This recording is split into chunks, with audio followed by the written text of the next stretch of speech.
ନୂଆ ଗାଁରେ ଘର ଭାଙ୍ଗିଦେଲା ଗୋଟିକିଆ ଦନ୍ତା ହାତୀ।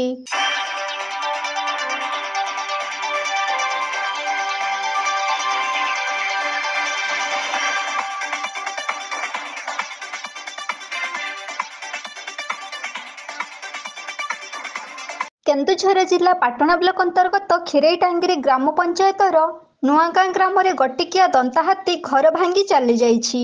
ସମୟ ପ୍ରାୟ ରାତି 9ଟା। ନିକଟସ୍ଥ ଜଙ୍ଗଲରେ ଛକି ରହିଥିବା ଗୋଟିକିଆ ଦନ୍ତା ହାତୀଟି ଜଙ୍ଗଲରୁ ବାହାରି ଆସିଥିଲା। ଧାନ କ୍ଷେତକୁ ଯିବା ପୂର୍ବରୁ ଜଙ୍ଗଲ ନିକଟରେ ଥିବା ଗ୍ରାମର ସୁକଦେବ ନାୟକଙ୍କ ଛୋଟ ଦୋକାନ ଉପରେ କପ ନଜର ପକାଇଲା ହାତୀ। ବିଶାଳ ଦାନ୍ତକୁ ଅସ୍ତ୍ର କରି ଗୋଇଠା ମାଡ଼ରେ କ୍ଷଣିକ ମଧ୍ୟରେ ଭାଙ୍ଗି ଚରମାର କରିଦେଇଥିଲା ଦୋକାନ ଘରଟି।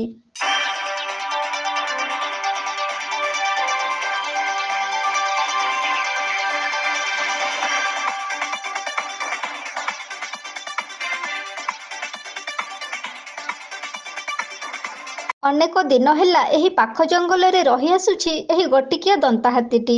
ଅନେକ ଲୋକଙ୍କ ଚାଷ ଜମି ନଷ୍ଟ କରିବା ସହିତ ଲୋକଙ୍କ ଘରଦ୍ୱାର ଭାଙ୍ଗି ଦେଉଛି।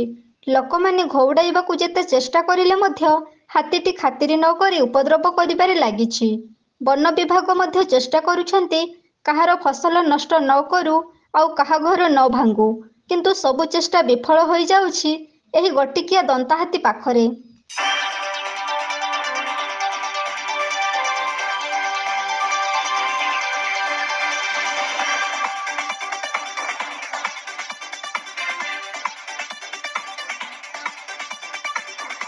ନୂଆଗାଁ ଗ୍ରାମ ଏକ ଚାଷବହୁଳ ଗ୍ରାମ। କେବଳ ଚାଷ ବ୍ୟତୀତ ଅନ୍ୟ କୌଣସି ରୋଜଗାର ପନ୍ଥା ଏହି ଆଦିବାସୀ ବହୁଳ ଗ୍ରାମରେ ନାହିଁ। ଚାଷ କାର୍ଯ୍ୟ କରି ପରିବାର ପ୍ରତିପୋଷଣ କରୁଥିବା ବେଳେ ହାତୀ ଉପଦ୍ରବର ଶିକାର ହୋଇ ଗ୍ରାମବାସୀ ନାହିଁ ନଥିବା ଅସୁବିଧା ଭୋଗ କରୁଛନ୍ତି। ଦିନକୁ ଦିନ ହାତୀ ଉପଦ୍ରବ ବଢ଼ିବାରେ ଲାଗୁଥିବା ବେଳେ ଚାଷ କାର୍ଯ୍ୟ କରିବା ପାଇଁ ଚାଷୀ କୂଳ ପଛଘୁଞ୍ଚା ଦେଉଛନ୍ତି, କିନ୍ତୁ ଉପାୟ ଶୂନ୍ୟ ହୋଇ ଚାଷ କାର୍ଯ୍ୟ କରିବାକୁ ବାଧ୍ୟ ହେଉଛନ୍ତି ଚାଷୀ କୂଳ।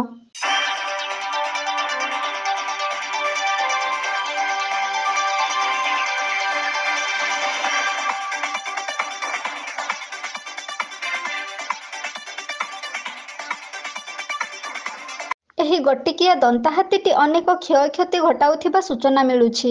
ନୂଆଗାଁରେ ଘର ଭାଙ୍ଗି ଯିବା ପରେ ଅନେକ ଚାଷ ଜମି ନଷ୍ଟ କରିଦେବା ସହିତ ଗୋଟିଏ ରାତିରେ ଅନେକ ଗ୍ରାମରେ ଘର ଭାଙ୍ଗିବା ସହିତ ଫସଲ ନଷ୍ଟ କରିଥିବାର ନଜରକୁ ଆସିଛି।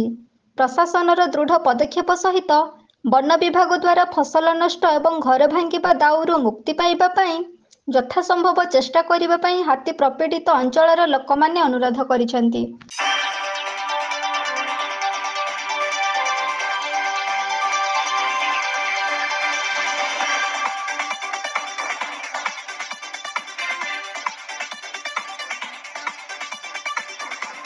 କେନ୍ଦୁଝରରୁ ବାସୁଦେବ ସିଂଙ୍କ ରିପୋର୍ଟ, ଏବି ନ୍ୟୁଜ୍।